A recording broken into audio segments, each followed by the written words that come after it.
வணக்கம் சோழ நண்பர்களே. சனிப்பெயர்ச்சி பலன்கள். வாக்கிய பஞ்சாங்கத்தின்படி சனியானவர் மீன ராசியில் அடுத்த 2 வருட காலங்களுக்கு சஞ்சாரம் செய்துட்டு வரும். இந்த பஞ்சாங்க டிஃப்ரென்ஸ் வேரியேஷன்ஸ் எல்லாம் என்ன அப்படிங்கிறத ஏற்கனவே ஒரு வீடியோ போட்டிருக்கோம். போன தடவை திருக்கணிதப்படி சனிப்பெயர்ச்சி பலன்களையும் அதை எக்ஸ்பிளைன் பண்ணியிருக்கேன். தேவைப்படுறாங்க அதில் பார்த்துக்கோங்க. ஏன்னா திரும்ப அதே விஷயங்களை சொல்லிட்டு இருக்கணும் அப்படிங்கிறதுக்காக அதை அவாய்ட் பண்ணிக்கிறேன். பட் தெரிஞ்சுக்கணும்னு நினைக்கிறவங்க சேனல் பேஜில் செக் பண்ணி பார்த்துக்கோங்க. இப்போதைக்கு சனியானவர் அடுத்த 2 வருடங்களுக்கு மீன ராசியில் சஞ்சாரம் செய்துட்டு வரும். பொதுவாக மீன ராசியில் சனியுடைய சஞ்சாரம் என்பது பொதுவான நிலைகளில் அது சலிப்பு தட்டக்கூடியதாகவும் மந்தமானதாகவும் இருக்கும். பொதுவாகவே சனி என்பது மந்த புத்தியுடையது தான். பட் மீன ராசியில் சனி சஞ்சாரம் செய்யக்கூடிய அந்த காலகட்டங்கள் சலிப்பையும் வெறுப்பையும் அதிகம் கொண்டு வரும்.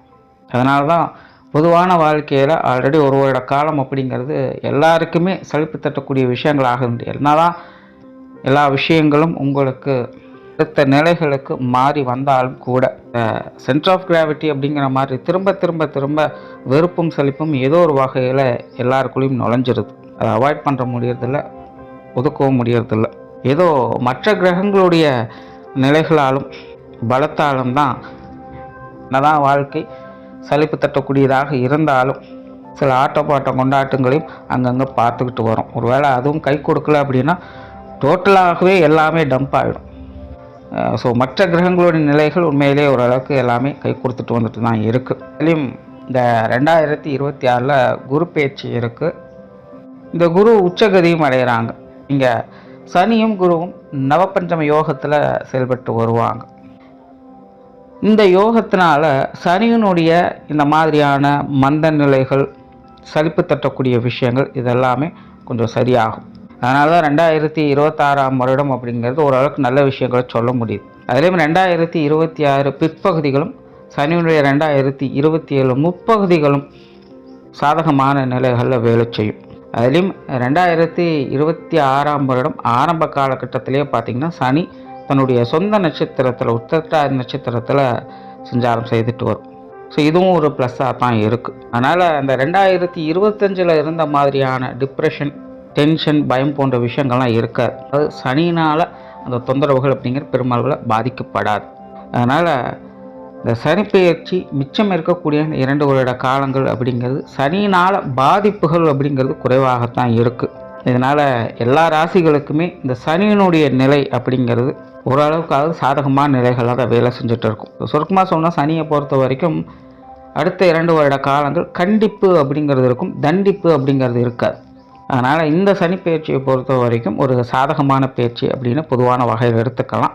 இயற்கை சார்ந்த விஷயங்களில் சனியினால் மழை வளம் அப்படிங்கிறது நல்லா இருக்கும். இந்த இம்போர்ட் எக்ஸ்போர்ட் சார்ந்த விஷயங்கள்லாம் 2025 ரொம்பவுமே பாதிக்கப்பட்டது. அதெல்லாமே இந்த வருடங்களில் ஓரளவுக்கு எல்லாமே சால்வ் ஆகி நல்ல விஷயங்களை எட்டு பிடிக்கும். லாகரி வஸ்துக்களுடைய புழக்கங்கள் கொஞ்சம் குறைய ஆரம்பிக்கும். சுப விரயங்கள் அப்படிங்கிற இந்த காலகட்டங்களில் பொதுவாக எல்லாருக்கும் அதிகரிக்கும். அது அனாவசிய செலவுகள் போய் அத்தியாவசியங்களுக்காக செலவு செய்யக்கூடிய அமைப்புகள் அரசாங்க ரீதியாகவோ உலக பொருளாதார ரீதியாகவோ உண்டாகும். சுப காரியங்களில் இந்த திருமண தடைகள் என்பது அகலும்.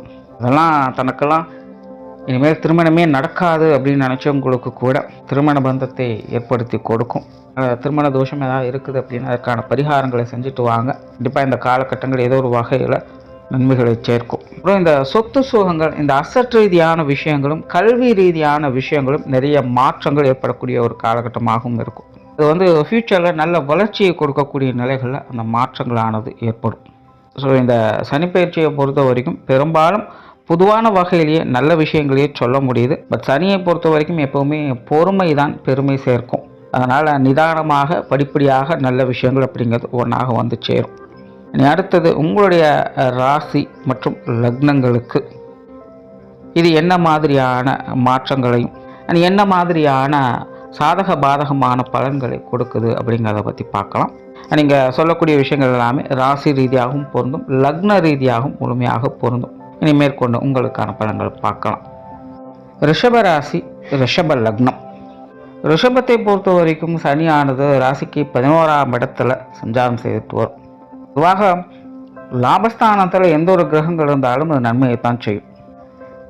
ஆனால் சனியை பொறுத்த வரைக்கும் அப்படி முழுமையாக சொல்லிட முடியாது. ஆனால் 11ஆம் இடத்துல இருக்கும்போது கெடுதல்களை செய்ய மாட்டார். அதாவது நல்லதை கொடுக்குறாரோ இல்லையோ கெட்டதை செய்ய மாட்டார் அப்படின்னு சொல்லிடலாம். அதனால தான் லாபஸ்தானத்தில் சனி இருக்கும் பொழுது நல்ல விஷயங்களை சொல்கிறது. தவிர ரிஷபத்தை பொறுத்த வரைக்கும் சனியானவர் 9, 10க்கு அதிபதியாக வரக்கூடியவங்க, அதாவது தர்ம கர்மாதிபதி என்று சொல்லக்கூடிய நிலைகளில் சனியானது எப்போவுமே செயல்பட்டுக்கிட்டு இருக்கும் ரிஷப ராசிக்கு, ரிஷப லக்னத்துக்கு.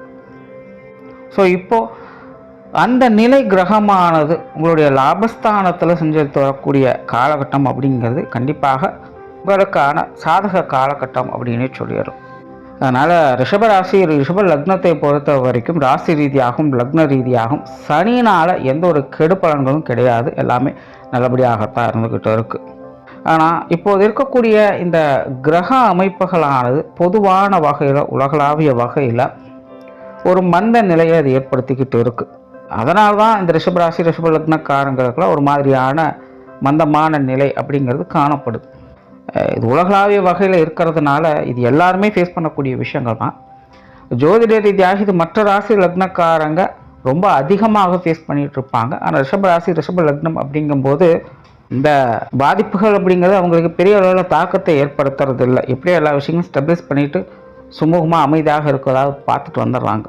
ஏன்னா சில ரிஷபராசி ரிஷப லக்னக்காரங்களுக்கு இன்னுமே கொஞ்சம் மன வருத்தங்கள் அப்படிங்கிறது இருந்துக்கிட்டு தான் இருக்குது. எல்லாம் நல்லது தான் சொல்கிறாங்க, ஆனால் வாழ்க்கை நிலையில் பெருசாக எந்த ஒரு முன்னேற்றமுமே இல்லை அப்படின்னு சொல்கிறாங்க. இதுக்கு 2 முக்கியமான காரணங்கள். அதுக்கு முதல்ல பார்த்திங்கன்னா அவங்களுடைய சுய ஜாதக ரீதியாக அவங்களுடைய ஜாதக அமைப்புகள் அப்படித்தான் இருக்கும். ஆனால் இப்போதைய கால நேர சூழ்நிலைகள் பெரிய அளவில் பாதிப்புகள் கொடுக்காத நிலைகள் இருக்கிறதுனால அதெல்லாம் ஓரளவுக்கு கட்டுப்பாட்டில் வச்சுட்டு ஒரு அமைதியான காலகட்டங்களை அவங்க பார்த்துட்டு வர்றாங்க. ஸோ அவங்களுடைய மைண்ட் செட்டில் இப்போ எப்படி இருக்குது அப்படின்னா, கரெக்டு தாங்க, பிரச்சனை இல்லை, அதெல்லாம் எப்படியோ சமாளிச்சிட்டோம், ஆனால் இதுக்கு அடுத்தது என்ன பண்ணுறதுன்னு தெரியல, டெவலப்மெண்ட் நோக்கி போக முடியல, அது ஒரு வருத்தமாக இருக்குது அப்படிங்கிறதா தான் இருக்குது. அவங்களுடைய சுய ஜாதக ரீதியாகவே ஏற்படக்கூடிய பிரச்சனைகள் தான். இன்னொரு விஷயம் பார்த்திங்கன்னா, முன்னாடி சொன்ன அந்த உலகளாவிய பிரச்சனை, பொதுவான வாழ்க்கை நிலையே மந்தமாக தான் டம்பாக தான் ஆகுது. அப்படிங்கும்போது அதற்குள்ள அங்கமாக இருக்கக்கூடியவங்க அதனுடைய தாக்கத்தை பார்த்து தான் ஆகணும். அதனாலையும் ஒரு மாதிரி மந்த நிலை அப்படிங்கிறது ரிஷபராசி ரிஷப லக்னக்காரங்களுக்கு ஏற்பட்டு இருக்கு. இது பகவத்கீதையில் கிருஷ்ணர் அர்ஜுனனுக்கு அழகாக சொல்லுவார், சமூகம் உன்னிடத்தில் இல்லை பார்த்தா நீ சமூகத்தினில் உள்ளாய் அப்படின்னு. அதனால் சமூக நலனுக்காக பாடுபடு, அப்போ சமூகம் நல்லா இருக்குது அப்படிங்கும்போது நீயும் ஆட்டோமேட்டிக்காக நல்லா இருப்ப அப்படின்னு. ஸோ இப்போ அப்படிப்பட்ட சூழ்நிலை ரிஷபராசிக்காரங்களும் ஃபேஸ் பண்ண உலகளாவிய நிலைகளே கொஞ்சம் மந்தமாக இருக்குது அப்படிங்கும்பொழுது அதனுடைய தாக்கம் அவங்களுக்கு கொஞ்சம் என்ன பண்ணுறது ஏது பண்ணுறதுன்னு தெரியாத நிலையை கொடுத்துட்டு இருக்கு. மற்றபடி ரிஷபத்தை பொறுத்த வரைக்கும் இந்த கிரக நிலைகள் அப்படிங்கிறது பெருமளவில் எந்த ஒரு பிரச்சனையும் கொடுக்காத விஷயங்களாக தான் இருந்துக்கிட்டு வருது. 4, 10 ராகு கேதுக்கள் இருக்கிறது மட்டும்தான் கொஞ்சம் சங்கடம், ஒரு மாதிரியான அலைச்சலையும் இயக்கத்தையும் அது ஏற்படுத்தும். பட் அதுவுமே ஓகே தான், பெருசாலாம் டிஸ்டர்ப் பண்ண போகிறது இல்லை. ஒரு விஷயம் நமக்கு தேவையா தேவையில்லை அப்படிங்கிறத புரிஞ்சுட்டு செயல்பட்டாலே அந்த விஷயங்களை அவாய்ட் பண்ணிக்கலாம். ஸோ இப்போ வரக்கூடிய இந்த சனியினுடைய மாற்றமானது ரிஷபத்தை பொறுத்த வரைக்கும் வாழ்க்கையின் அடிப்படை தேவைகளை பூர்த்தி செய்யும். அவங்கவுங்க வயது நிலைகளுக்கு ஏற்ப படிக்கக்கூடியவங்களுக்கு நல்ல படிப்பு வாசனைகளை ஏற்படுத்தி கொடுக்கும். திருமணத்திற்காக காத்திருக்காங்க, குழந்தை பாக்கியங்களுக்காக காத்திருக்காங்க, நல்ல விஷயங்களை கொண்டு வந்து சேர்க்கும். குடும்ப வாழ்க்கை சிறப்பாக அமைச்சு கொடுக்கும். பேச்சில் நிதானம் இருக்கும். ஆன்மீக விஷயங்களில் முன்னேற்றங்கள் இருக்கும். தான தர்ம புண்ணிய காரியங்களில் ஈடுபட்டு வருவாங்க. நிறைய நற்செயல்களை அவங்க செஞ்சுக்கிட்டு வருவாங்க. அவங்க மூலமாக வரக்கூடிய காரியங்கள் எல்லாமே மற்றவங்களுக்கு பயன் தரக்கூடிய வகையில் அமையும். ஸோ அதனால் ரிஷபராசிக்காரங்க ரிஷப லக்னக்காரங்களுக்கெல்லாம் புண்ணிய காரியங்களை செய்யக்கூடிய காலகட்டமாக அமையுது. நிறைய புண்ணியங்களை சேர்க்கக்கூடிய காலகட்டமாகவும் அமையுது. இல்லங்களில் சுப விசேஷங்கள் காரியங்கள் நடைபெறும். குறிப்பாக இந்த திருமண அமைப்புகள், பித்திரபாக்கிய அமைப்புகள், குழந்தைகளுக்கான சுப விசேஷங்கள் காரியங்கள் என உங்களுக்கு மட்டுமல்லாமல் உங்கள் உடன் பிறந்தோருக்கும் இந்த அனுகிரகங்களை கொடுத்து வருது. குடும்ப உறவுகளுக்குள்ள இணக்கமான சூழ்நிலைகளை ஏற்படுத்துறது. குறிப்பாக கணவன் மனைவி உறவுகள், குழந்தைகள் சார்ந்த விஷயங்களில் ரிஷபராசி ரிஷப லக்னக்காரங்களுக்கு ஒரு பிணைப்புகள் ஏற்படக்கூடிய ஒரு காலகட்டம். வீண் விரோதங்கள் சங்கடங்கள் அகலக்கூடிய காலகட்டம். எதிரி தொல்லைகள் நீங்கள் உங்களை எதிர்க்கணும் நினைக்கிறவங்க இப்போதைக்கு எந்த ஒரு ஸ்டெப்பும் எடுக்க மாட்டாங்க. அதை எடுத்தாலும் வேலை செய்யாது. அதனால் இப்போதைய நிலையில் உங்ககிட்ட யாரும் நேரடியாக மோதணும் அப்படின்னு நினைக்க மாட்டாங்க. நினைச்சாலும் அதை செயல்படுத்தவும் மாட்டாங்க. வேலை அவங்க அதையும் மீறி செயல்படுத்தினாலும் அது உங்களுக்கு வேலை செய்யாது, அவங்களுக்கு தான் பிரச்சனையாக போய் முடியும். ஸோ இது ரிஷபராசி ரிஷப லக்னக்காரங்களுக்கு எதுலேயுமே ஒரு முழுமையான வெற்றி வாய்ப்புகளை கொடுக்கக்கூடிய ஒரு காலகட்டம் அப்படின்னு சொல்லலாம். பட் சனியை பொறுத்த வரைக்கும் இந்த தற்பெருமை அப்படிங்கிறது ஆகாது. அது ஒன்றில் மட்டும் கவனத்தில் வச்சுக்கோங்க. என்ன கவுக்கணும்னு நினச்சி இன்றைக்கி உன் நிலைமை என்னாச்சுன்னு பார்த்தே அப்படின்னு சொல்லி போய் யாருக்கிட்டையும் வேண்டாவாதம் பண்ணாதீங்க. எல்லாருக்குமே காலம் என்பது உண்டு. இது உங்களுக்கான காலம். அதை நல்ல விதத்தில் பயன்படுத்துங்க. அதனால் நடப்பது என்னவோ அது நடக்கட்டும். தற்பெருமை மேலே கொஞ்சம் ஒதுக்கி வச்சுக்கோங்க. மாணவர்களுக்கு கல்வி வித்தை நிலைகள் ஒரு சாதகமான நிலைகள் இருக்கும். பொதுவாக ரிஷபராசி ரிஷப லக்னத்தை பொறுத்த வரைக்கும் இந்த கல்வி வித்தை சம்பந்தப்பட்ட விஷயங்கள் என்பது முழுமையான நற்பலன்கள் சொல்கிறதுக்குள்ள, அது இன்னும் முழுமையான கெடுப்பலன்கள் அப்படின்னு சொல்கிறதுக்குள்ள அனுபவ கல்விகளை பெற்று வர்றாங்க அப்படின்னு சொல்லலாம். எதையும் நுணுக்கமாக அறிந்து கொள்ளக்கூடிய திறன் அவங்களுக்கு ஏற்பட்டு வருது. அதனால் பலருக்கும் புரியாத விஷயங்கள் இவங்களுக்கு ரொம்ப ஈஸியாக புரியும்.